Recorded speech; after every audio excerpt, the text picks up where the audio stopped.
જરાસંઘનું સૈન્ય સાથે પ્રયાણ. આ બાજુ કેટલાક વેપારીઓ યુવાન દપથી કરિયાણા વગર લઈ દ્વારિકામાં આવ્યા. ત્યાં તેમણે ઘણા કરિયાણા વેચ્યા, પરંતુ વિશેષ લાભની આશાએ રત્નકમલો ત્યાં ન વેચતા તેઓ મગધ દેશની રાજધાની રાજગૃહ નગરીમાં વેચવા આવ્યા.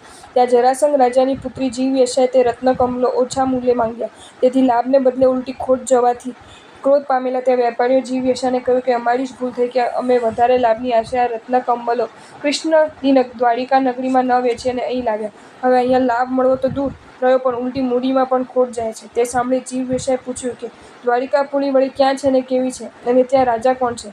વેપારીઓ બોલ્યા કે પશ્ચિમ સમુદ્રના તીર ઉપર કુબેરે નિર્મેલી ઇન્દ્રપુરી જેવી દ્વારિકા નામે નગરી છે. તેમાં યાદવ વંશીયોનો નિવાસ છે. તેમાં સૂર્ય સરખા પ્રતાપી અને વસુદેવ રાજાના પુત્ર કૃષ્ણ નામે રાજા છે. કૃષ્ણનું નામ સાંભળતા જીવયશા રોતી રોતી જરાસંઘની પાસે ગઈ અને મૃત્યુની પ્રાર્થના કરવા લાગી.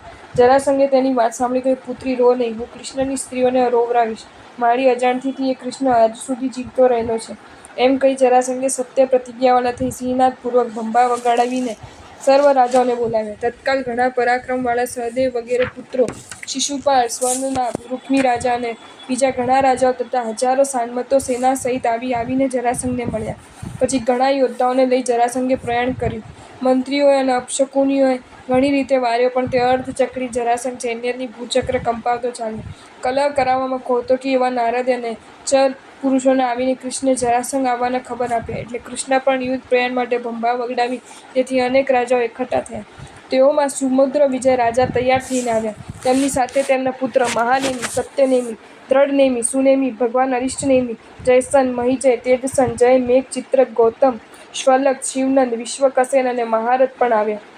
હર્ષોભ્ય નામે સમુદ્ર વિજયનો અનુજ બંધુ ઉદ્ધવ, ધવ, શુભિત, મહોદધિ, અંભોનિધિ, જલનિધિ, વામદેવ અને દ્રઢવ્રત નામે તેના 8 પુત્રો સહિત આવ્યો. સ્તિમિત અને તેના સુર્મિમાન, વસુમાન, વીર, પાતાલ અને સ્થિર નામે 5 ઉત્તમ પુત્રો આવ્યા. સાગર અને તેનો નિકંપ, કંપન, લક્ષ્મીમાન, કેસરી, શ્રીમાન અને યુગાંત નામે 6 પુત્રો આવ્યા. હિમવાન અને તેના વિદ્યુતપ્રભ, ગંધમાદન અને માલ્યવાન નામે 3 પુત્રો આવ્યા. અચલ અને તેના મહેન્દ્ર, મલય, સહ્યગિરિ, શૈલ, નગ અને બલ નામે 7 મહાપરાક્રમી પુત્રો આવ્યા. ધરણ અને તેના કર્કોટક, ધનંજય, વિશ્વરૂપ, શ્વેતમુખ અને વાસુકી નામે 5 કુમાર આવ્યા.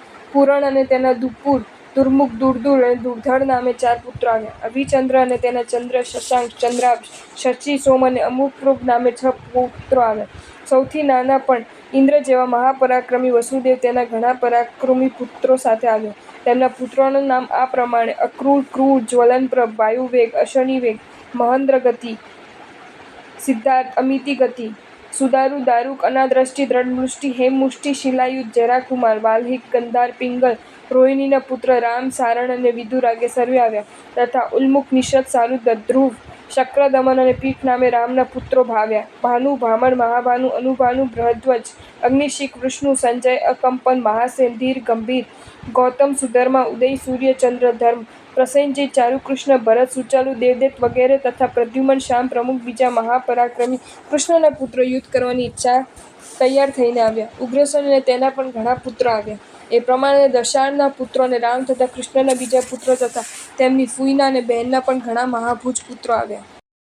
જો તમને આ વિડીયો ગમ્યો હોય તો આ વિડીયોને લાઇક કરો અને શેર કરો, અને આવા જ નવા વિડીયો જોવા માટે જૈન ફેક્ટ્સ એન્ડ સ્ટોરીઝની ચેનલને સબસ્ક્રાઈબ કરો.